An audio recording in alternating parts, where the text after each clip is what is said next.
আমি এখন রয়েছি রূপনারায়ণের কূলে। আর পেছনে যে আমাদের ভারত নদীমাতৃক দেশ, সেটা ভালোভাবেই বোঝা যাচ্ছে। সব বাচ্চা থেকে জোয়ান ছেলেরা সব এই নদীতে নেমে পড়েছে। এবং নদীর কাছাকাছি আরেকটা যে গ্রাম বাংলা যে দৃশ্যটা দেখা যায়, সেটা হচ্ছে মাছ ধরা। এবার মাছ ধরা থেকে যে কি মজা হয় বা মাছ থেকে কি যে ভালো লাগে, সেটা যাদের মাছ পড়ে তারাই জানে। এই যে সব মাছ ধরা চলছে এখানে। আর এখন বর্ষার সময় মানে নদী দৃশ্যটা দেখলেই বোঝা যায় কতটা ভয়ানক নদী।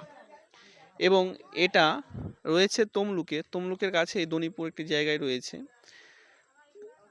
এবং এর পরেই রয়েছে গেঁওখালি। আর এই গেঁওখালিতেই তিনটে নদী, যেটা হুগলি, দামোদর এবং রূপনারায়ণ মিলিত হয়েছে। মানে একদম ভয়ঙ্কর অবস্থা, ত্রিবেণী সঙ্গম যেটা নামে পরিচিত। আর তার একদম সোজা চলে গেলেই এই নদী বঙ্গোপসাগরে মিলিত হয়েছে। যদি আপনারা ম্যাপটা দেখেন খুব সহজে বুঝতে পারবেন। তো সেই নদীর উপকূলেই, মানে নদীর কূলেই রয়েছি। আর এখানে যে স্নান করা প্লাস এই যে মাছ ধরা চলছে, খুব ভালো লাগছে। আর এখন বর্ষার সময় হালকা হালকা বৃষ্টিও পড়ছে, এখন রোদ উঠে গেছে, একটু আগে বৃষ্টি পড়ছিল। তো সব মিলিয়ে একদম খুব ভালো লাগছে। আমরা বিশেষ কাজে এসেছিলাম, আমাদের অ্যাকচুয়ালি এখান থেকে একটু বাড়িটা দূরে আছে, কিছুটাই দূরে রয়েছে।